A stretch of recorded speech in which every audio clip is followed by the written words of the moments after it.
Next to the string of fires in African-American churches in St. Landry Parish, Louisiana. 3 historic churches destroyed in 10 days, and officials are calling them very suspicious. The FBI has now joined the investigation into the cause and the motive, but local pastors there say there are similarities among all 3 fires. Here's ABC's Zachary Quiche. Tonight, the community rattled. 3 church fires in just 10 days, all in the same Louisiana parish. The fires, being investigated as possible arson, have targeted African-American Baptist churches. Local fire marshals and federal authorities responding after the most recent inferno at Mount Pleasant Baptist Church. The flames tearing through the 100-year-old house of worship. Tonight, the state's fire marshal telling ABC News they are classifying the St. Landry Parish fires as suspicious. There are absolutely suspicious elements that have led us to believe that this is a crime. Officials say they've discovered several common patterns with 2 other church fires. After seeing St. Mary's Baptist burn to the ground, the pastor remains rooted in the support of faith and family. What's done in the dark will come to the light.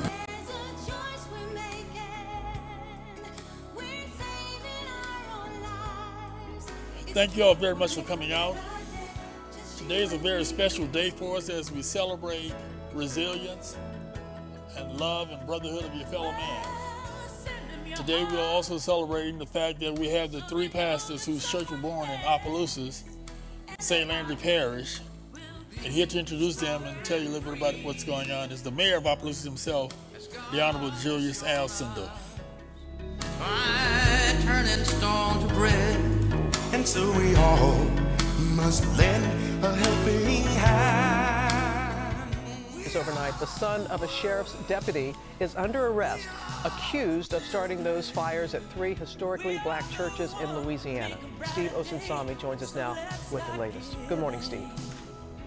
Good morning to you, Robin. The governor of Louisiana is making this announcement this morning with the ATF, the state fire marshal, and the FBI by his side. They are calling what happened despicable.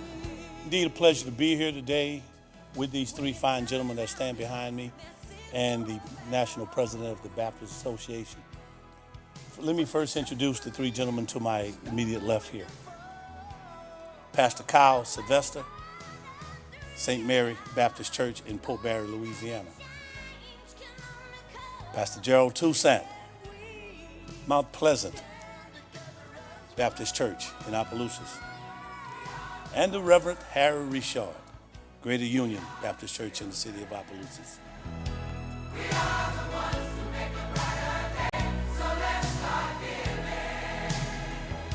U.S. attorney is confirming this morning that federal authorities have arrested a man for setting black churches on fire in Louisiana. He's accused of intentionally setting those fires at 3 black churches over 10 days. The first, on March 26, burned the St. Mary's Baptist Church to the ground. And within days, a second fire did the same to Greater Union Baptist just miles away, and then a third fire at Mount Pleasant Baptist. At one of the churches, we found burned Bibles and hymn books. The fire marshal immediately suspected they were looking for an arsonist who was targeting black churches. Again, our community was impacted by hideous crimes committed by a young man who all of these pastors here to my left has continued to give him prayers, to him and his family. Because when things like this happens, there's something else going on. So we all need to continue to pray for that young man and pray for his family. But we have come together in the city of Opelousas and Port Barre, Louisiana, because we are a resilient community, a community that comes together when there's a time for need. And I'm sure each of these pastors here will echo those same words when that opportunity presents itself for them to speak here. But indeed, it is a pleasure for me to be here today, to be standing in this facility that opened only a couple of years ago, I think on December 9th, 2017, and now is under the direction of Ms. Pamela Jr.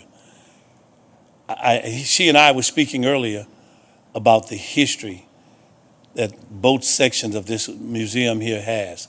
And all of us in some way, shape, fashion, form, or manner has been impacted in some way or another by what has happened here over these last 300 years.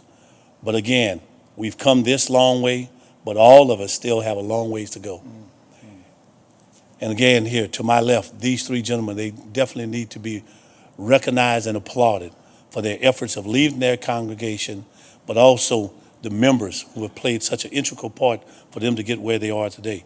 One of my good friends, I reached out to him and he came here, Brother Ronald Milburn. He's here today from Greater Union.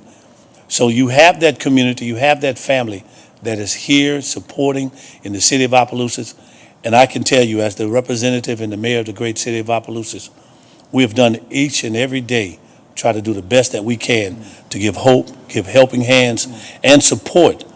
Because not being part of those congregations, the impact of these 100-plus-year-old churches, the nostalgicness and the history that was within each of these churches, it's not going to be long forgotten, but remembered until the Lord calls upon each of us at the time all this took place. So without further ado, I'm sure Brother Sime will want each of these pastors to go ahead and speak.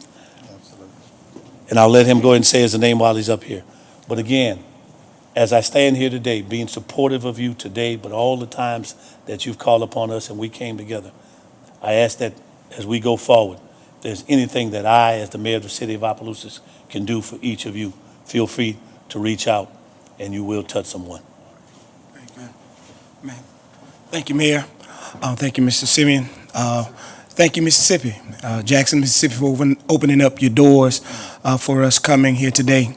All I can say, it's been a journey for myself, and it's amazing how God uses that which we call negative and allows it to be used to show forth that He really exists, and it shows forth His love to show us that really and truthfully, love reaches beyond our differences. We've been blessed as a church from all 50 states, 40-plus countries, all over our community. And you know, God is really showing us really and truthfully how He wants us to be with one another. And we should be about each other and about our fellow man and taking care of one another. So all I can say for myself and on behalf of the congregation of St. Mary Missionary Baptist Church, that we thank you all. We thank the mayor. We thank all the individuals who have just gone above and beyond. And just recently, you know, the Diocese of Lafayette blessed us as well with a monetary donation. So we just thank God for just showing forth His power, His glory, and His might in the midst of this. And even though it was tragic when it happened, God allowed a negative to bring about a positive. So I just want to thank each one of you once again, and I just thank God for His many blessings. Appreciate you. Hi, I'm Reverend Toussaint, Gerald Toussaint from Mount Pleasant Baptist Church, which was 147 years old after it burned. We thank God. All of those, these are our mayor and all of those invited us here to the state of Mississippi, to Jackson, and we thank God for all of those who have helped us, because it would be much darker if we had to rely on just the insurance money. We wouldn't be where we are today. But we thank God that God sends us help. That you know, there's a gospel song that says, must Jesus bear the cross alone and all the world go free? No, there's a cross for everyone, and I know there's a cross for me. And this cross has been put on our shoulders to carry. But I'm not ashamed to carry this cross, because I know that everything's going to come out better. All things work together for the good of they're called by God for a purpose, and God has chosen us for a purpose, and we have to fulfill that purpose. I wish somebody quit calling me, but we for that purpose. But I thank God for all of the states, all of the people that came to help us to rebuild our congregation and our churches. It's not easy to keep on and holding on to the congregation without their building.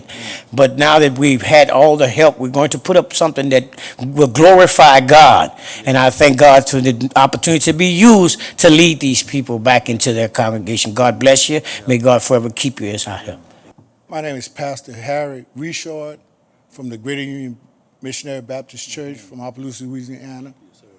It's my pleasure and honor to be here today to fellowship with these brothers and the mayor and all of my brothers and sisters here in Mississippi.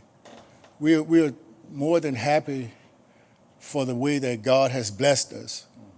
I believe that this activity or these times have brought us closer together. And I think that God is using this activity, this moment in time, to gather this whole nation. We're so grateful for what the nation has done for us. And I can't say thank you enough. But the fires of the church are out, but our lives are still burning. And we're asking everyone to pray for us, that God will keep us together and make us stronger. I thank you all for all that y'all have given and what y'all will give. God bless y'all and may He keep you. 17 years ago, we started a journey to make Louisiana and Mississippi communicate. And thus our coalition was born. And of the 10 of the last 17 years, our president and executive director has been the Honorable W.T. Winfield of Baton Rouge. Another founding member is in the audience, Miss Alice Tisdale, our distinguished colleague from across the river. But at this time, we'd like Mr. Winfield to say a few words. Yes, we are happy to have had a coalition between Louisiana and Mississippi, where we come together and try to network to bring leaders and concerns of people all across both states together. And we use this opportunity of the football game of Jackson University versus Southern University as an event where we would gather. And we're just so honored today to have with us the national president, Dr. Young, from Jackson, Mississippi, here with us. And we just thank you. Thank you for all the pastors. And I'm sure all of you have heard of Muhammad Ali. I'm sure you've heard of Michael Jordan, Bill Russell, Will Chamberlain. Those are some dynamic people. But anytime you can be the first national president elected in 40 years of a National Baptist Black group, you are a bad man. Dr. Young. I am so delighted and so privileged to be here, and particularly to be here with these persons who have demonstrated in the real sense what it means to be faithful to God and to His purpose. For those of us who are committed to His purpose, we have the authority to count on His presence. And so I am delighted for that reason. Secondly, the National Baptist Convention, through the Louisiana Baptist Convention, has been involved in trying to make sure that we could do what we could do in order to help these persons. And what we have done is no indication of what we shall do to make sure that they are whole. Yes. I say emphatically, without any question, that what is most applicable in this case, I believe, is what happened to Joseph. Joseph's brothers did him a misdeed. He ended up in prison. He ended up in Potiphar's house. He ended up in a pit, in a hole. I mean, this guy went through a whole lot. But what it discovered was that ultimately, everything that he went through was ultimately for him to arrive at his destiny. Yes. It was not God's intention for him to stay in the pit. It wasn't His intention for him to stay in prison. It wasn't His intention for him to even stay in Potiphar's house. All right. His intent was to make sure that this fellow would become the Secretary of Agriculture for Egypt. All right. All right. So he had to go through a whole lot to get there. That's right. And I believe that what he said to his brothers essentially is applicable here. Man meant it for evil, but God meant it for good.